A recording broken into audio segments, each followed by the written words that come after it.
One way that we allow ourselves to be our puppet is by giving away our power.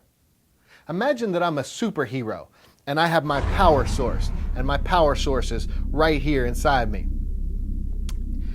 And let's say someone comes along and they start to say disrespectful things to me or hurtful things to me.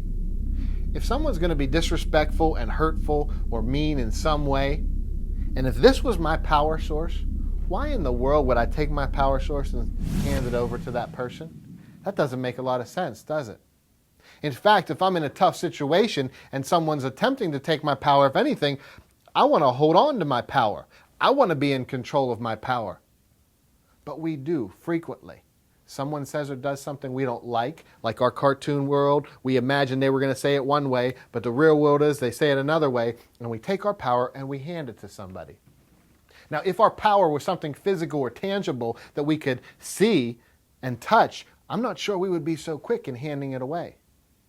This technique is such a genuinely powerful technique.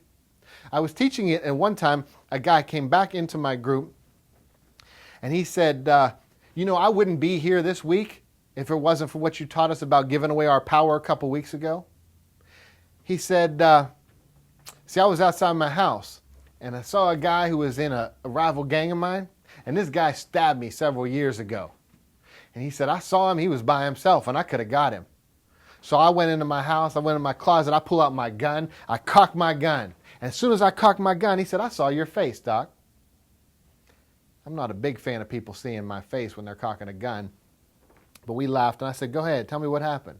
He said, I saw your face, and I remembered what you said about giving away my power. And I thought, if I go out there and I take him out, which I can do, that's fine for that moment, but then I'll go to jail for the rest of my life.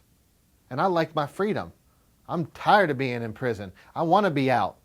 And if I go kill him, I will essentially give him my power so that he can determine what the rest of my life's going to be. And I thought to myself, I'm not giving him my power. I put my gun down. I went in my house. I closed the door. That understanding that technique not only saved that man's life who he would have killed, but it saved the man in my group who chose to save his own life by not letting someone else control him, by not letting what happened in the past control him, by holding on to his power instead of giving it away. Sometimes we give our power away because of what's going on inside of us. Think about how hunger, thirst, fatigue, stress impacts your body. Sometimes when those things are going on, our decision making is very different.